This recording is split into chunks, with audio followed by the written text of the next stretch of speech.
Mga kapuso, nandito tayo ngayon sa tanggapan ni NBI Director Jaime Santiago at anumang oras mo lang ngayon ay magsisimula na itong interview sa kanya. Pero medyo kakaiba yung setup mga kapuso dahil dito makikita natin na naka-live zoom siya ngayon dahil meron siyang kakausapin na hepe ng NBI Cebu at ito ay may kinalaman sa pagkakaresto ng isang vlogger na di umano ay may ginawang pag-alter sa isang post ng isang media network na dinadagdagan yung pahayag ni Pangulong Bongbong Marcos. At ito nga, nagkaroon ng operasyon ng NBI Cebu at nahuli ang suspect. Nung nakita namin ito, while in the course of cyber patrolling, nakita namin na isang vlogger na nag-post ng ganito. Ang third na yung post na may caption pa. Ito yung post in question. Okay. Yung caption ng post niya is, legal na daw ang droga, bago angry face na emoji, grabe naman ka Marcos. Ngayon harapin mo lahat ng hamon kung makakagabalik ka pa pagkaluoy sa mga inosente. Yun ang caption ng pinost niya. So, pinraise namin with the coordination with the Office of the Director. So sa ginagawa mong ganyan, kumikita ka. Opo, pero maliit lang po siya.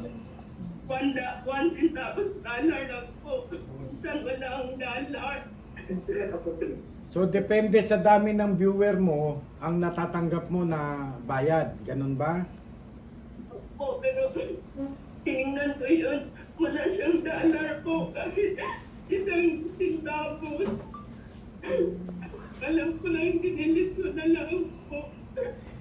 Ma'am, anong gusto mong sabihin kay Presidente BBM dahil sa ginawa mong yan? Kung meron ka mang mensahe po, ano po yon? Sorry, patawarin niyo ako. Hindi talaga ako.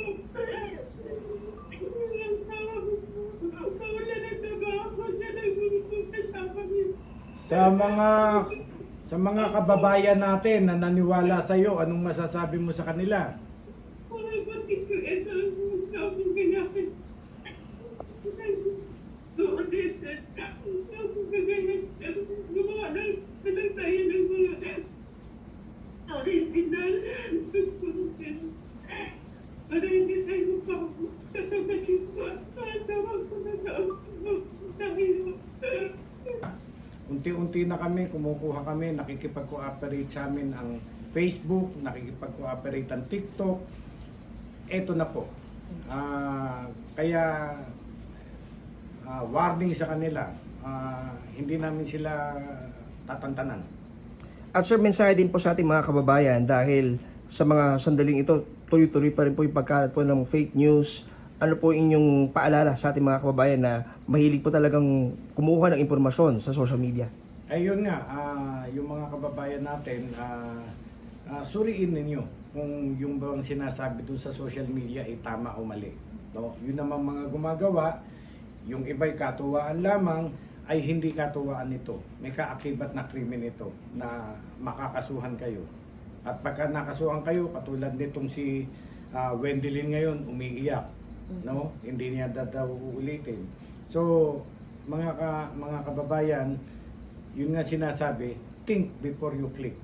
No? Huwag tayong pagdalos-dalos, hindi to biro.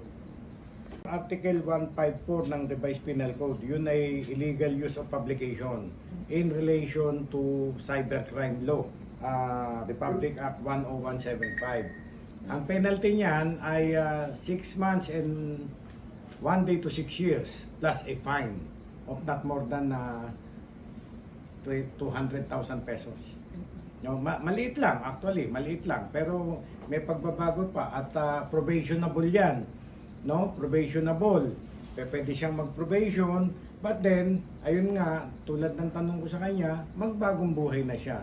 Huwag na siyang gagawa ng ganyan.